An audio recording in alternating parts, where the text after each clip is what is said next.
Salmo 91. Precisa de Bíblia para ler esse, para acompanhar a leitura?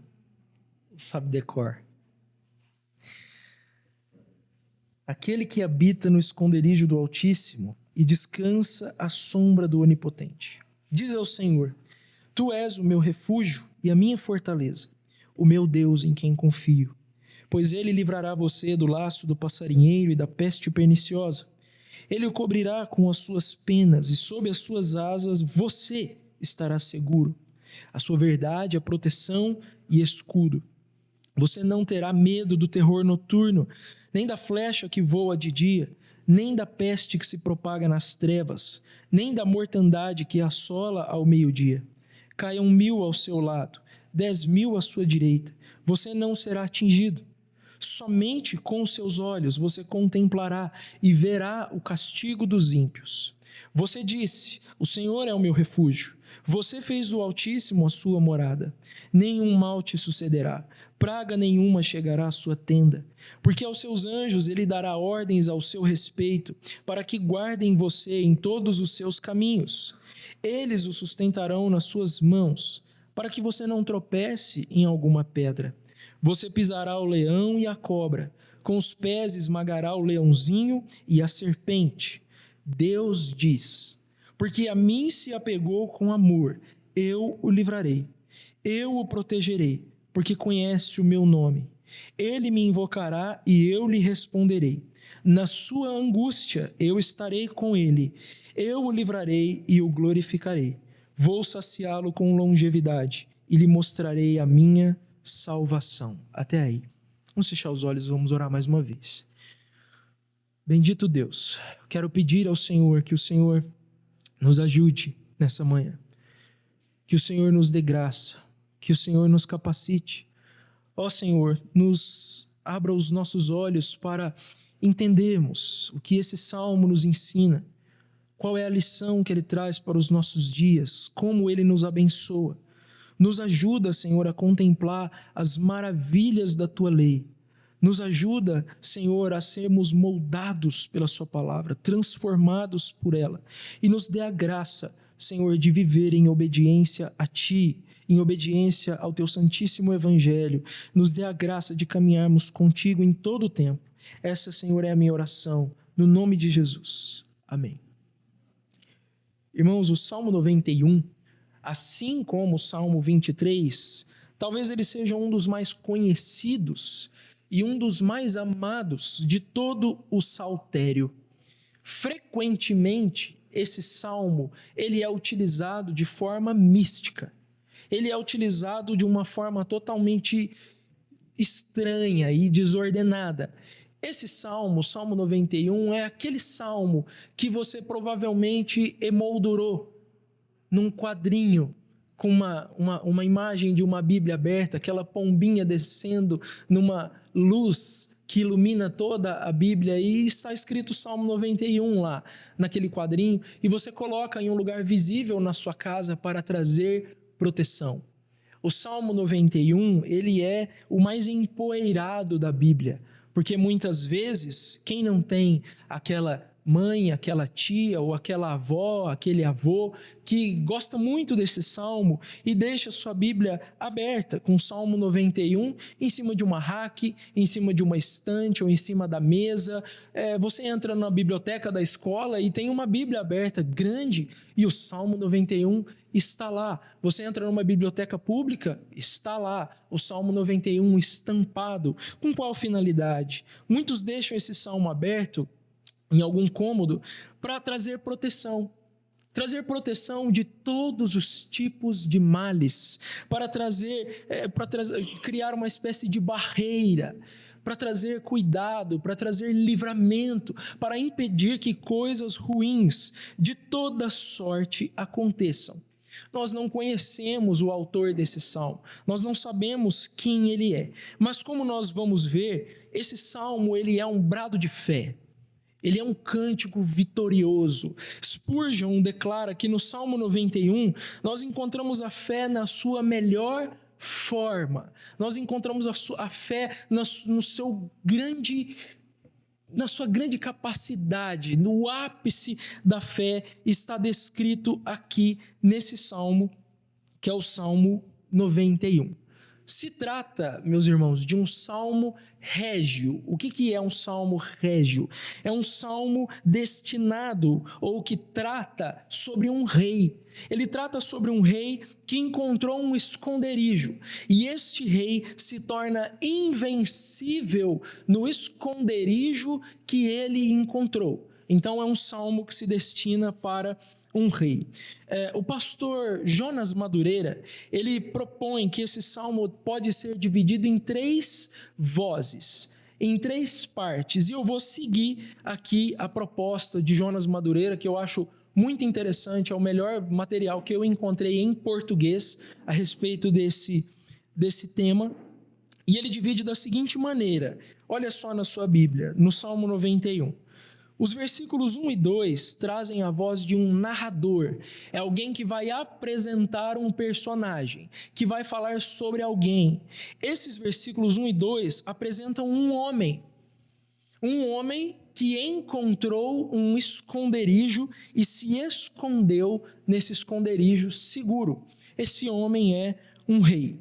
Os versículos 3 até o 13 é uma segunda voz, é a voz de um profeta, é a voz de alguém que vai declarar as bênçãos recebidas por aquele homem que se escondeu naquele esconderijo, que está descrito nos versos 1 e 2. E a última voz é a voz dos versos 14 a 16. Aqui nos versos 14 a 16, quem fala? Veja o versículo 14, leia lá. Deus diz. Nos versículos 14 a 16, nós temos a voz de Deus. Deus fazendo promessas, Deus entregando bênçãos para aquele homem que está descrito nos versículos 1 e 2. Então nós vamos ver a estrutura desse salmo no detalhe a partir de agora. Volte lá no versículo 1.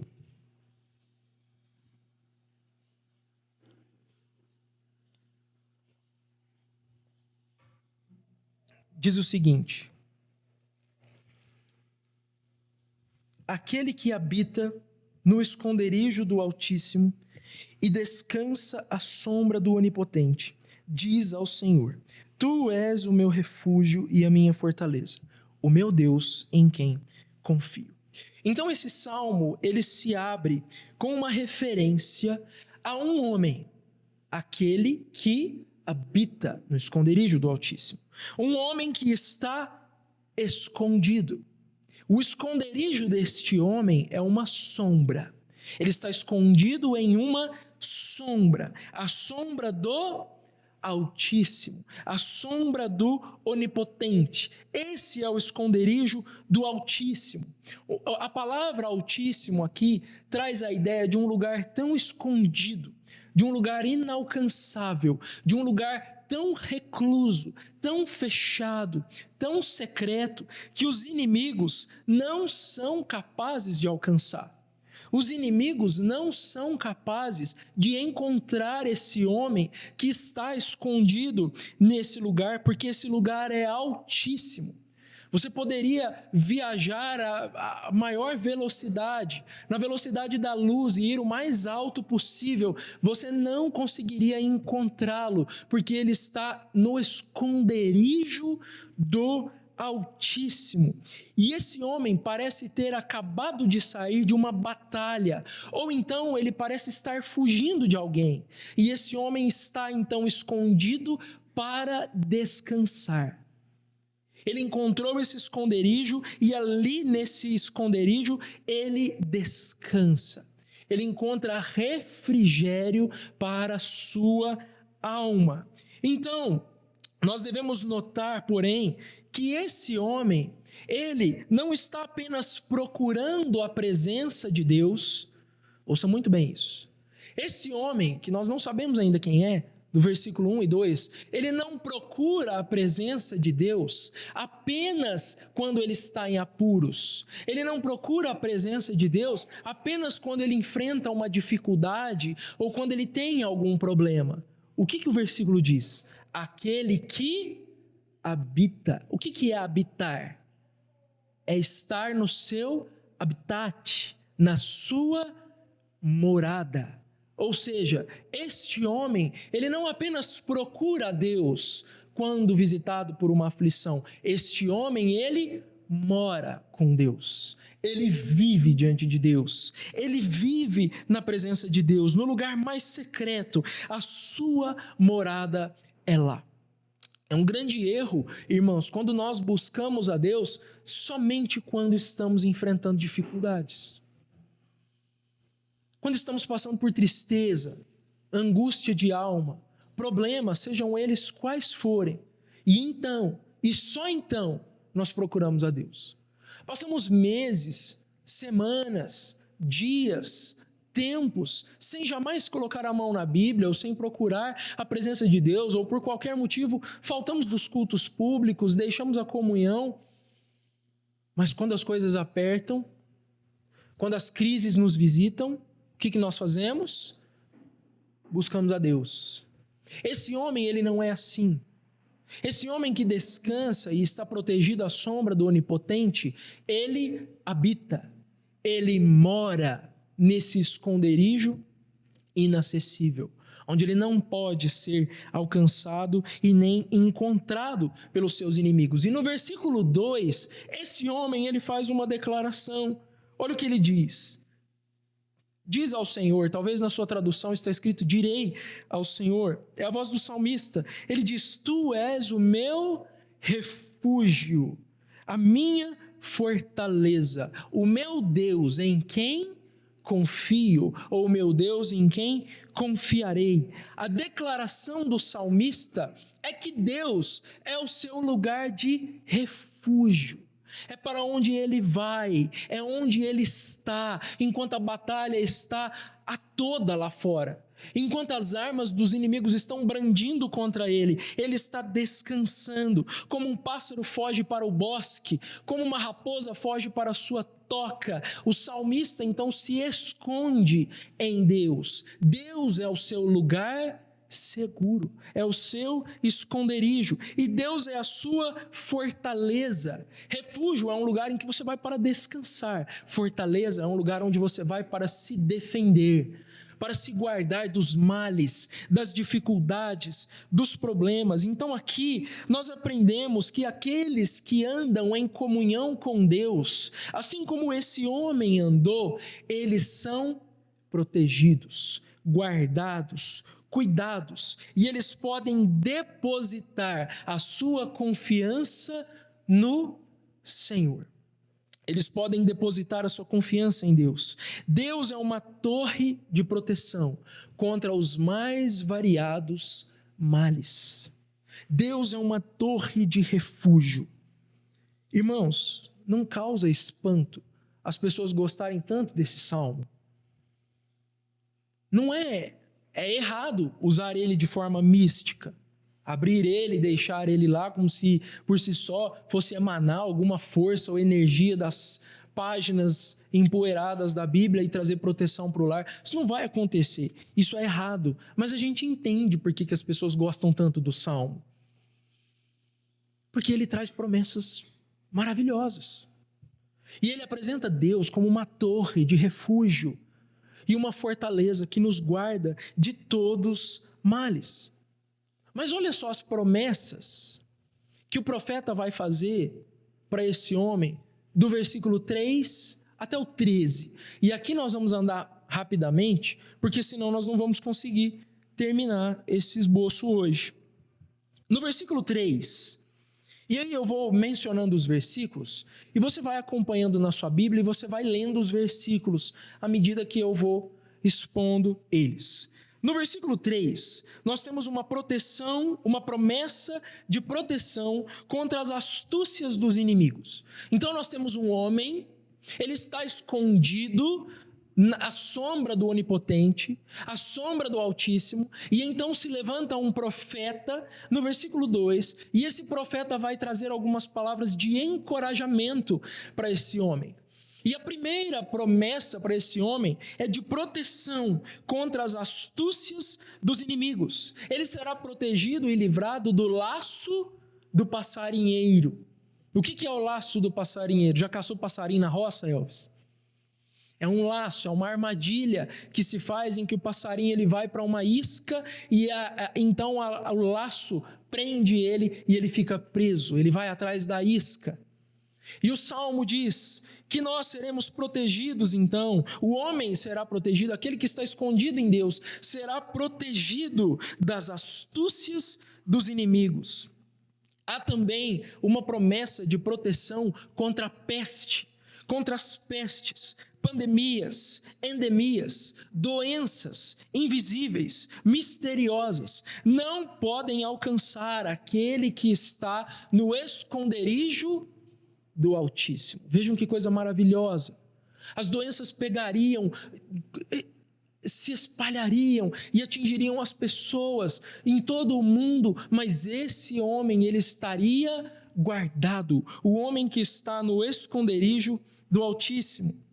O versículo 4, nós temos o Senhor se colocando como, então, uma ave, uma galinha, que na tempestade estende as suas longas asas, para que todos os seus filhotinhos, cada um dos pintainhos, entrem debaixo das asas daquela galinha, aquela mamãe amorosa e bondosa, e ela vai receber toda a chuva sobre as suas penas, mas debaixo das suas penas, os pintinhos, eles estão guardados, eles estão seguros. Assim, o Altíssimo estende as suas asas e protege todos os seus filhos, todos aqueles que habitam na sua presença. Essa linguagem, irmãos, ela reflete ternura, ela reflete amor, reflete sacrifício. O pai protegendo o filho amado com graciosidade, com amor, com ternura. Para o filho, o pai é um escudo. E o salmista conta com essa promessa. Leia rapidamente os versículos 5 a 8.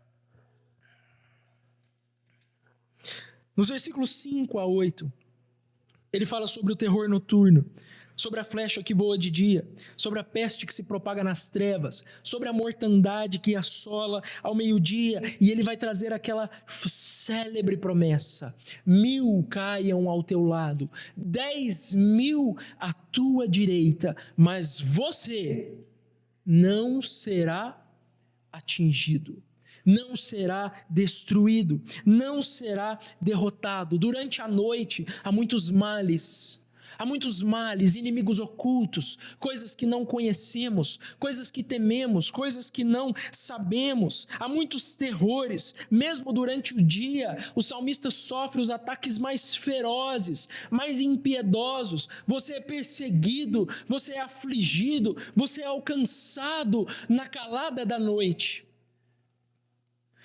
Porém, há uma promessa de proteção, de cuidado. Você não temerá o terror noturno, nem a peste que assola ao meio-dia. 1.000 caem ao teu lado, todos ao teu... Gente, isso aqui é uma cena de batalha. É como se nós estivéssemos entrando em um campo de batalha e a guerra está no seu ápice, no seu momento mais grave, e milhares estão caindo, tombando, sendo mortos pelas espadas, pelas flechas, pelas setas inflamadas do diabo, dos inimigos que voam durante o dia, e muitos caem, 1.000 caem ao nosso lado, 1.000 caem à nossa direita, mas nós não seremos atingidos. Olha que promessa maravilhosa, olha que coisa bela, profunda. Meu irmão, Jonas Madureira, ele fala o seguinte: qualquer pregador da prosperidade, ele fica no chinelo com um salmo desse aqui. Que promessa maravilhosa. Que coisa linda. Todo mundo fica doente. As pessoas pegam as doenças mais graves. Mas o servo de Deus, aquele que habita no esconderijo do Altíssimo, está guardado, protegido, cuidado, livrado. Irmãos, que grande triunfo desfruta o piedoso. O versículo 8, ele traz uma cena que é até engraçada, porque ele vai dizer o seguinte: somente com os seus olhos você contemplará e verá o castigo dos ímpios. Edson, o salmista, o homem que está escondido à sombra do Altíssimo, ele está parado no meio da batalha. A batalha está acontecendo e ele não move um dedo. Ele não brande a espada. Ele não levanta o seu arco, ele não faz nada. Ele somente com os olhos vê e contempla os seus inimigos sendo destruídos, derrotados, aniquilados. Somente com os teus olhos você verá e contemplará a destruição dos ímpios. Você está pensando que acabou? Olha o versículo 9. O versículo 9, ele vai trazer uma segunda bateria de bênçãos, uma segunda bateria de promessas, e ele vai falar o seguinte: são promessas ainda maiores, são promessas ainda melhores. Ele diz: você disse, o Senhor é o meu refúgio. Você fez do Altíssimo a sua morada, nenhum mal te sucederá. Praga nenhuma chegará à tua tenda, praga nenhuma chegará à tua casa. O profeta então diz que já que esse homem, dos versículos 1 e 2, ele habita na morada do Altíssimo, já que ele está escondido em Deus, ele mora em Deus, nenhum mal o visitará, praga nenhuma se apegará a ele, nenhuma mortandade o assolará, nenhuma praga visitará a sua casa. Pelo contrário, o Altíssimo dará ordens aos anjos ao seu respeito, para que os anjos te guardem, para que os anjos segurem os seus pés, para que os seus anjos impeçam você de tropeçar em alguma pedra, tropeçar e cair. Não só um anjo, não só um querubim, não só um arcanjo com uma espada de fogo para te guardar, mas é uma legião deles. Ele dará ordens aos seus anjos, uma tropa de anjos, uma legião, guardando o piedoso, aquele que habita no esconderijo do Altíssimo, para que ele não tropece. O versículo 13, nós temos a cereja do bolo, vai lá. No versículo 13, diz o seguinte: você pisará o leão e a cobra, ou a áspide, com os pés esmagará o leãozinho e a serpente. A cereja do bolo, com certeza, é o versículo 13, porque ele traz aqui para nós a garantia, a promessa de vitória sobre Satanás, a promessa de vitória sobre o diabo e sobre as suas hostes, os seus demônios. Há uma promessa que você pisará o leão e a cobra, esmagará o leãozinho e a serpente. Irmãos, com os pés, esse homem, descrito nos versículos 1 e 2, esmagará a cabeça da serpente. Vitória total, vitória grandiosa. O homem mencionado no versículo 1 é indestrutível, é invencível. O que é que pode derrotar esse homem? Nada. Perigos visíveis? Não. Perigos invisíveis? Não. Doenças, pragas, demônios? O que é que pode derrotá-lo? Nada. Invencível, indestrutível, invicto. Que promessas gloriosas, que segurança bendita, que fé inabalável. Mas ainda não acabou. Os versículos 14 ao 16 trazem o próprio Deus fazendo uma promessa para esse homem. Olha o que o versículo 14 vai dizer. Deus diz: porque a mim se apegou com amor, eu o livrarei. Eu o protegerei, porque conhece o meu nome. Irmãos, que coisa belíssima. A primeira voz é o narrador apresentando um homem. A segunda voz é a voz de um profeta despejando bênçãos e promessas e vitória para esse homem. Quem não quer ser esse homem que habita no esconderijo do Altíssimo? Que está nesse lugar elevado, que vive em Deus, para desfrutar de todas essas bênçãos. E no final, a terceira voz é a voz do Senhor, é a voz de Deus, dizendo: porque a mim você se apegou com amor, eu o livrarei, eu o protegerei, porque você conhece o meu nome. Ele se apegou ao Senhor com amor, a uma relação de profundo amor, de profunda intimidade, de profunda comunhão com Deus e o seu servo. E por causa dessa obediência, por causa desse amor, por causa desse zelo, dessa devoção, dessa fidelidade, é que esse servo então vai desfrutar de livramento e de proteção. Vai desfrutar de cuidado. Na angústia, ele invocará o Senhor e o Senhor o livrará. Na nossa angústia, nós podemos invocá-lo, nós podemos buscá-lo. No dia da calamidade, nós podemos então ir até ele. A essa promessa, porque a mim se apegou com amor, eu o protegerei. E por fim, nos versículos 15 a 16, há uma promessa de que o servo vai ser coroado com longevidade. O servo vai ser coroado com vida eterna e ele verá a salvação de Deus. No final de tudo, abrir os olhos e contemplar a salvação de Deus, tudo isso, porque o servo de Deus habita no esconderijo do Altíssimo. Glória a Deus. Louvado seja Deus. Bendito seja Deus. Mas deixa eu te fazer uma pergunta. Quem é o homem do versículo 1 e 2? É você? É? Quem é esse homem que habita no esconderijo do Altíssimo? Obviamente, esse salmo não está falando de mim nem de você.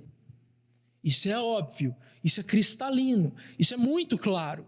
Não pode ser, não tem como ser eu ou você. Por mais que eu e você amemos esse salmo, por mais que nós gostemos dele e usemos ele como se fosse uma fórmula mágica, basta olhar para as nossas vidas e nós vemos que parece que ele não se concretiza. Você parece alguém invencível? Você parece alguém indestrutível? Você já achou o esconderijo do Altíssimo? E está habitando lá? Aonde que é o esconderijo do Altíssimo? Que lugar inacessível é esse? Você já esteve lá? Nós tivemos uma pandemia.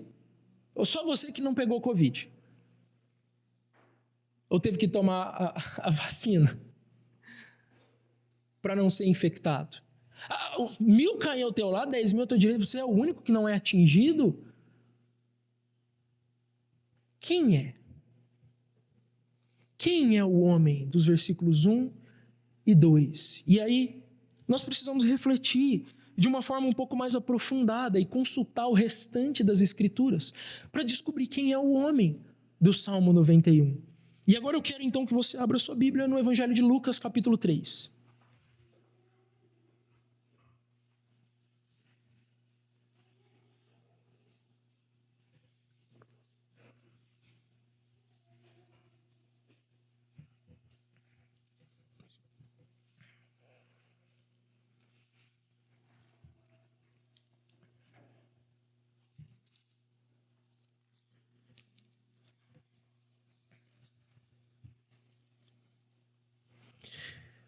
Lucas, capítulo 3, versículo 21.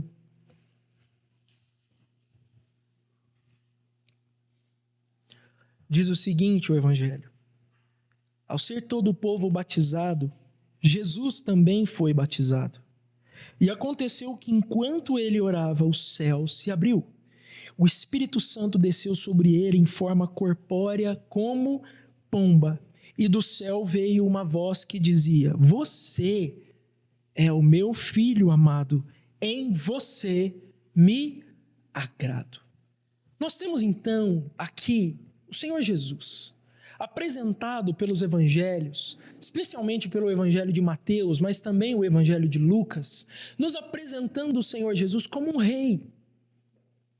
É sobre ele que todos os salmos falavam, é sobre ele que todos os salmos prefiguravam, é para ele todas as grandes e graciosas promessas que Deus realizou. Jesus, então, ele é o rei esperado, ele é o Messias aguardado, ele é o rei prometido. E aqui nós temos nessa passagem uma declaração de amor do Pai pelo Filho, do Pai para o seu Filho. Tu és o meu deleite, em ti eu me agrado, você é o meu servo amado, você é o meu servo esperado, fazendo aqui um eco do amor demonstrado lá no versículo 14 do Salmo 91. O que o versículo 14 do Salmo 91 diz? Porque a mim se apegou com amor, eu o livrarei. Então, quem é este que se apegou ao Pai com amor e obedeceu de forma perfeita, infalível e inerrante? É você? Você é o servo obediente? Este que se apegou ao Pai com amor é o Cristo. Mas a confirmação de que o Salmo 91 é sobre ele está no capítulo 4, versículo 3. Veja, o capítulo 4, verso 3, nós temos a tentação de Jesus. O Senhor é levado ao deserto para ser tentado. E o primeiro questionamento, a primeira pergunta que o diabo faz a Jesus é: se você é o Filho de Deus. Ou seja, o diabo, ele sabe que Jesus é o Filho de Deus, e ele está justamente tentando Jesus e questionando Jesus, falando: você é o Filho de Deus, mas parece que eu não vejo você usar as suas bênçãos. Você é o Filho de Deus, mas que estranho, você passa fome. Você é o Filho de Deus, mas é estranho porque você não usa todo o seu poder. Você é realmente o Filho de Deus? E lá no versículo 9, olha o que o diabo vai dizer.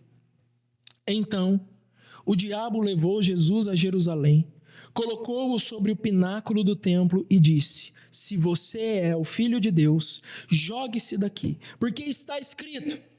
O que está escrito?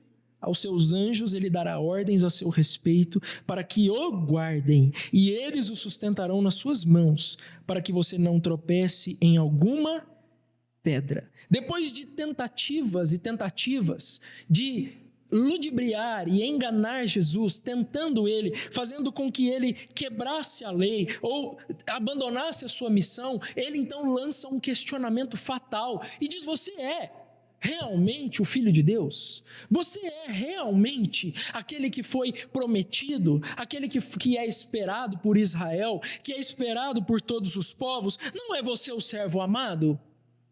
Então, porque está escrito a seu respeito no Salmo 91, que texto que Satanás está citando aqui? O Salmo 91. Especificamente, eu acho que os versículos 11 ou 12. Se és o Filho de Deus, lança-te daqui abaixo, porque está escrito que ele daria ordens aos anjos ao seu respeito, para que o guardassem, para que o livrassem, para que não deixassem os teus pés tropeçar em alguma pedra. Irmãos, isso aqui nos deixa numa situação desconfortável até, porque você lê o Salmo 91 e fala: é meu, é para mim. E o diabo lê o Salmo 91 e fala: não, é para o Messias, é para o Filho de Deus, é para Cristo. E ele aplica o Salmo corretamente e nós aplicamos errado. Imagina a situação. Mas vejam, ele está tentando Jesus. Ou seja, o diabo, ele está interpretando o Salmo 91. Ele está aplicando o Salmo 91 ao Senhor Jesus e está tentando fazer que Jesus use o seu poder para o seu próprio benefício. Jesus, você não tem uma legião de anjos ao seu dispor? Faça que eles trabalhem para você. Você é o Filho de Deus. Não foi prometido que 1.000 cairiam ao teu lado, 10.000 cairiam à tua direita. Não foi prometido que você seria guardado e na sua angústia você clamaria e o Pai te responderia? Por que você atravessa o deserto? Por que você enfrenta essas agruras? Para que tanta humilhação? Você quer uma prova final de que o Salmo 91 é sobre ele? Vá em Mateus, volte em Mateus capítulo 26.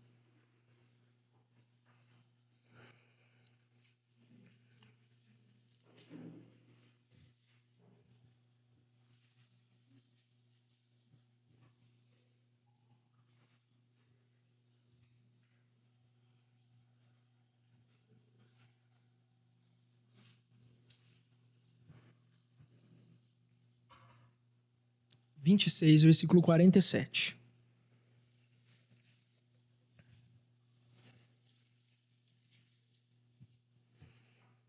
E enquanto Jesus ainda falava, eis que chegou Judas, um dos 12, e com ele grande multidão com espadas e porretes, vinda da parte dos principais sacerdotes e dos anciãos do povo. Agora vamos ler o versículo 51.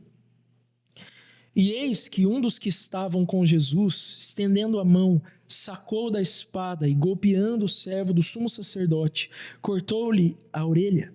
Então Jesus lhe disse: coloque a espada de volta no seu lugar, pois todos os que lançam mão da espada, a espada perecerão. Ou você acha que não posso pedir ao meu Pai, olha, presta bastante atenção, ou você acha que não posso pedir ao meu Pai, e ele me mandaria nesse momento mais de 12 legiões de anjos? Mas como então se cumpririam as Escrituras que dizem que assim deve acontecer? Ou seja, Satanás estava tentando Jesus e dizendo para ele: você é o herói do Salmo 91. Faça isso, escape do sofrimento, escape da humilhação, escape da angústia, se vingue, clame a Deus.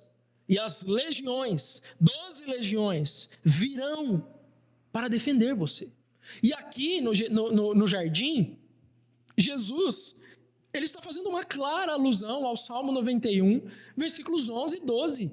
Ele diz para Pedro, num ataque de fúria, ele se levanta para defender Jesus com uma faca e ele mira na cabeça do soldado e acerta a orelha e corta a orelha do soldado. Jesus diz para Pedro: Pedro, mas que tolo! Pedro, mas que bobeira! Você não sabe que quem vive pela espada morrerá? Guarda essa espada. Ou será que você ignora que eu poderia pedir agora e o meu Pai me enviaria imediatamente 12 legiões? Por que ele poderia pedir e o Pai enviaria? Porque a mim se apegou com amor, eu o livrarei. Na sua angústia ele me clamará e eu o protegerei. É Jesus essa pessoa, que apenas clama e pede e o Pai atende. Porque ele é o servo obediente. Mas irmãos, o que nós estamos vendo aqui? O que nós estamos observando? Preste muita atenção nisso. Nós estamos vendo o herói do Salmo 91, aquele para quem todas essas promessas foram feitas, ao invés de usar o Salmo para ele, em seu próprio benefício, para o seu próprio bem, ele está renunciando aos seus direitos reais, porque ele é o rei. Ele é invencível. Ele está renunciando os seus direitos reais, a sua imortalidade. Ele está renunciando à sua invencibilidade para que se cumpram as Escrituras, para que ele seja levado à cruz e para que ele morra para salvar pecadores como eu e você, que de invencíveis não temos nada. Somos caídos, quebrados, imundos, perdidos. Sequer amávamos ou procurávamos a Deus. E Ele, que é imortal, invencível, eterno, está renunciando a tudo que é dele para se entregar na cruz, cumprir as Escrituras de forma obediente e salvar um povo para Ele. A confirmação disso está em Filipenses capítulo 2, e eu quero que você abra lá.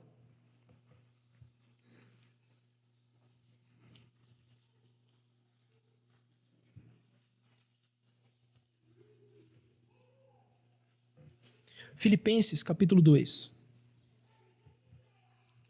Versículo 5 vai dizer o seguinte: eu quero que você preste muita atenção nesse texto do apóstolo Paulo. Tenham entre vocês, versículo 5, o mesmo modo de pensar de Cristo Jesus, que mesmo existindo na forma de Deus, ou seja, mesmo sendo Deus, não considerou o ser igual a Deus algo que deveria ser retido a qualquer custo. Pelo contrário, ele se esvaziou, assumindo a forma de servo, tornando-se semelhante aos seres humanos. E reconhecido em figura humana, ele se humilhou, tornando-se obediente até a morte, e morte de cruz. Irmãos, Jesus, sendo o próprio Deus, ele não considerou o ser igual a Deus algo que ele deveria segurar e reter a qualquer custo. Veja o que Satanás está propondo para ele. E aqui eu vou usar o exemplo que o Jonas Madureira usa, porque eu acho fantástico. Ele vai dizer o seguinte: Jesus está no deserto na sua tentação. E Satanás se dirige a ele e diz: você não é o filho de Deus? Você não tem todo o poder? Manda que essas pedras se transformem em pães. Por que Jesus não transforma as pedras em pães? Por que ele que transformou água em vinho nas bodas de Caná da Galileia agora não transforma pedras em pães? É porque ele não pode? Ele pode ou não pode? Pode. Mas por que ele não faz? Porque os milagres não são para ele. Ele não veio para servir a si mesmo. Ele não veio para pensar na sua... Ele não pensava em si. Mas ele pensava em cumprir a vontade do Pai. E todas as coisas que ele fazia eram em benefício das pessoas que estavam ao seu redor. E ele se enchia de compaixão e ternura pelos homens. E é por isso que ele socorre aquela noiva e aquele noivo envergonhados naquele casamento e torna a água em vinho. Mas ele não precisa de transformar as pedras em pães. Aí eu te pergunto, você, de posse do Salmo 91, no deserto, podendo transformar pedras em pães, o que você faria? Rosca. Carolinas recheadas com doce de leite, pistache. É isso que você faria, porque é assim que você usa o Salmo. É assim que eu uso o Salmo. Para mim, para o meu deleite, para o meu benefício, para a minha proteção. Como se fosse um amuleto. Irmãos, Jesus está renunciando os seus direitos. Ele está renunciando à sua invencibilidade. Ele está renunciando à sua imortalidade. Ele está renunciando à sua glória. E ele está se humilhando, se encarnando, se tornando como um de nós, abrindo mão de tudo em nosso benefício, para o louvor da glória do Pai, em obediência ao Pai. Então esse salmo não é sobre mim e você. Esse salmo é sobre ele. É sobre alguém que, tendo todo o poder para se livrar, escolhe voluntariamente não exercer esse poder para cumprir a vontade do Pai e para nos salvar. É isso. Foram os cravos que prenderam Jesus na cruz? Foi o martelo que prendeu e fixou as mãos dele ali? Foi a lança do soldado que perfurou o seu lado e extraiu a sua vida? Foram os romanos que mataram Jesus? Ou foram os judeus, os fariseus, os membros do Sinédrio? Foram eles? Não, o que é que Jesus diz? Ninguém tem poder de tomar a minha vida, eu mesmo, voluntariamente a dou. Porque não existe maior amor do que esse, dar a sua vida pelos seus amigos. E Jesus está aqui, diante do Salmo 91, no deserto, na cruz, no Getsêmani, suportando todas aquelas angústias, e a qualquer momento ele pode levantar apenas um dedo e todos os ímpios podem ser destruídos. Ele pode fazer isso. Mas ele escolhe voluntariamente não fazer. Pergunta: como você usa esse salmo? Como você aplicaria esse salmo? No lugar de Jesus, o que você faria com os soldados armados com porretes e espadas, sabendo que tem uma promessa no salmo, que você pode clamar e escapar do sofrimento? O que você faria? Aliás, o que você faz hoje? Acreditando que você pode escapar de todo tipo de sofrimento, achando que o mal não vai te visitar, que 1000 vão cair ao teu lado, 10.000 à tua direita, você não vai ser atingido, o que você faz? Você busca a Deus o quê? Você pede de Deus o quê? Senhor, me livra do sofrimento, me poupa da dor, me poupa da angústia, me poupa do sofrimento, me poupa de tudo, porque os teus anjos darão ordens ao meu respeito. Que Deus nos guarde com a sua misericórdia, porque nós não entendemos nada. Nós não entendemos nada. Se nós olhamos para o Messias, passando sede na cruz, queremos ter uma vida de conforto, de alegrias, de sonhos e mais sonhos realizados, de facilidades. E aí quando as coisas dão errado, a gente pensa assim: eu não consigo entender por que as coisas não estão funcionando para mim. Eu não consigo entender por que as coisas estão dando errado na minha vida. Para mim não faz sentido, porque o Salmo 91 fala assim, mas irmão, o Salmo 91 não é sobre mim, nem é sobre você. É sobre aquele que podia ter invocado todas essas promessas e não fez. E não realizou isso. Será que você reagiria como um filho de Adão? Filho de Adão. Adão, em um jardim, escolheu usar as coisas para o seu próprio benefício e ser igual a Deus. Cristo, em um deserto, renuncia aos seus direitos, se torna como um de nós e padece fome para não pecar contra o Pai. Você está com Adão na sua desobediência. Perceba como a tentação de Jesus é diferente da nossa. Percebeu? A tentação de Jesus não é igual à nossa.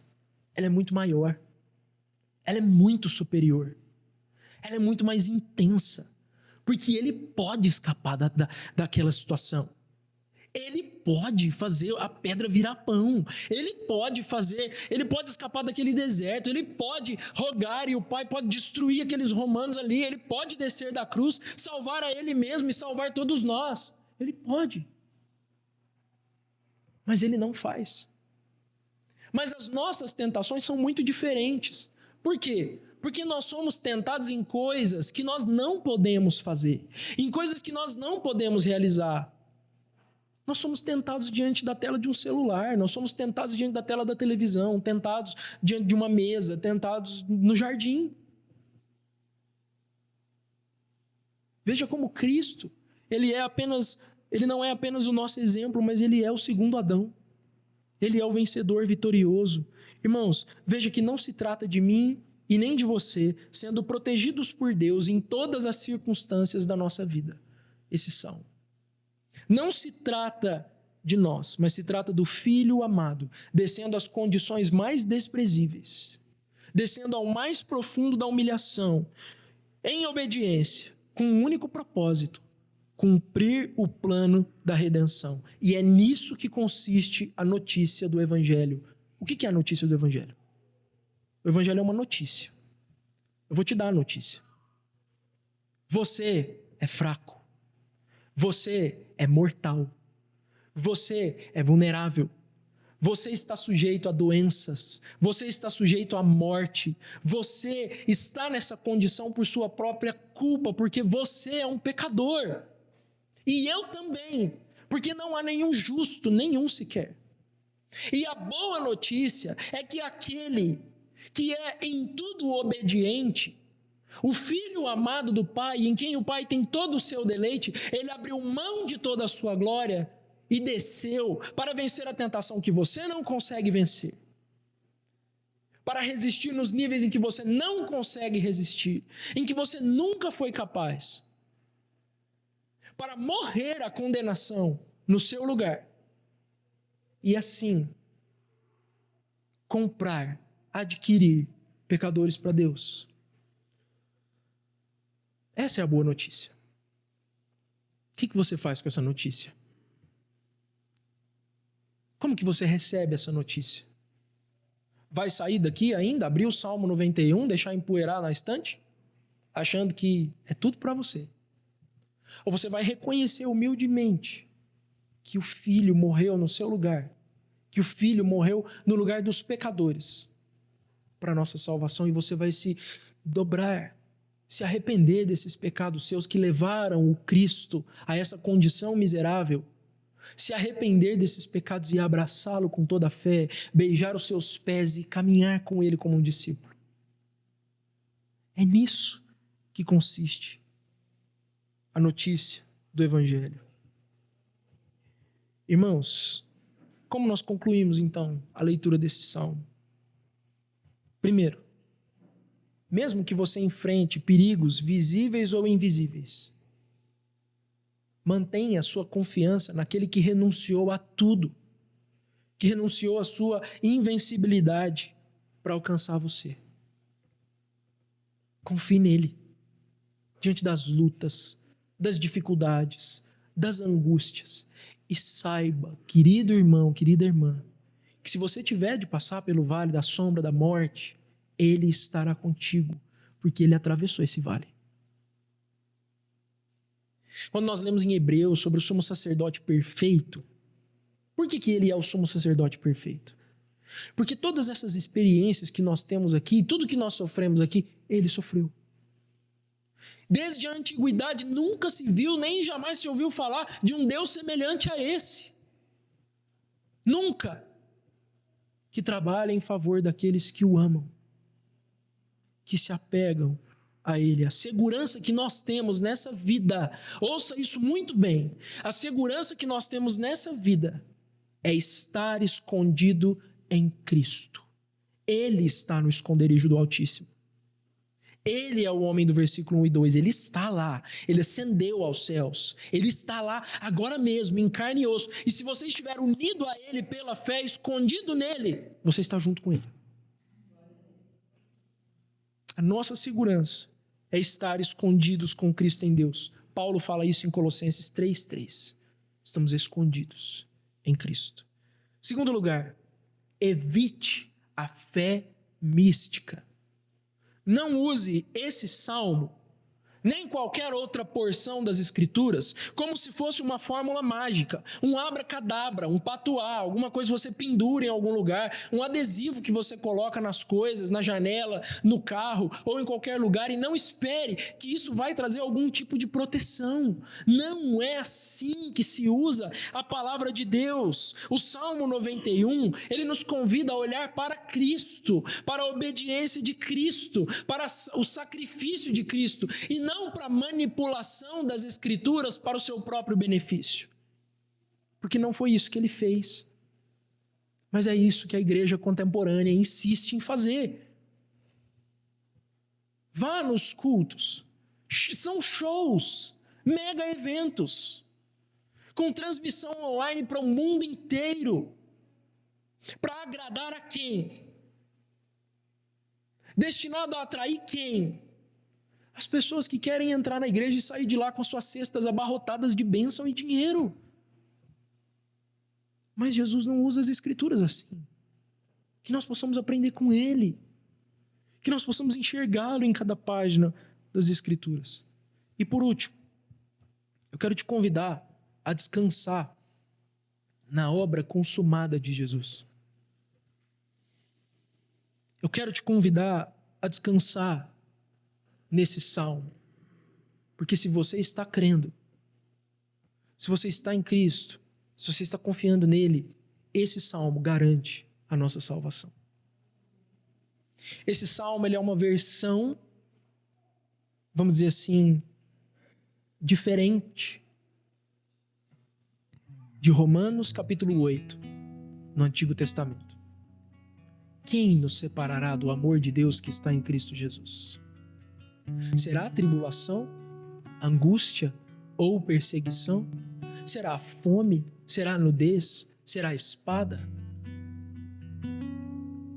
Porque está escrito: por amor de ti, todos os dias somos entregues à morte, como ovelhas para o matador. Mas em todas essas coisas, porém, nós somos mais do que vencedores. Por nossa causa, ou não? Não. Por meio daquele que nos amou. Pois eu estou bem certo. Nem a morte, nem a vida, nem os anjos, nem os principados, nem as potestades, nem as coisas visíveis, nem as invisíveis, nem as coisas do presente, nem as do porvir, nada poderá nos separar do amor de Deus que está em Cristo. Você está escondido em Cristo? Se você estiver escondido em Cristo, então você é invencível. Não por sua causa, mas porque Ele é o segundo Adão. Ele representa você. Se você está escondido em Cristo, você não vai perecer eternamente. Será guardado. Será guardado da condenação, do mal, da danação do inferno. Mesmo em meio à tribulação, caminhará em paz e seguro, porque você sabe que ainda que o seu corpo se corrompa, ainda que esse tabernáculo seja destruído, no seu interior, você está sendo renovado para uma viva esperança. E aí nós cantaremos no lar, com Ele, escondidos, no esconderijo do Altíssimo, no dia final. Esse salmo é sobre Jesus.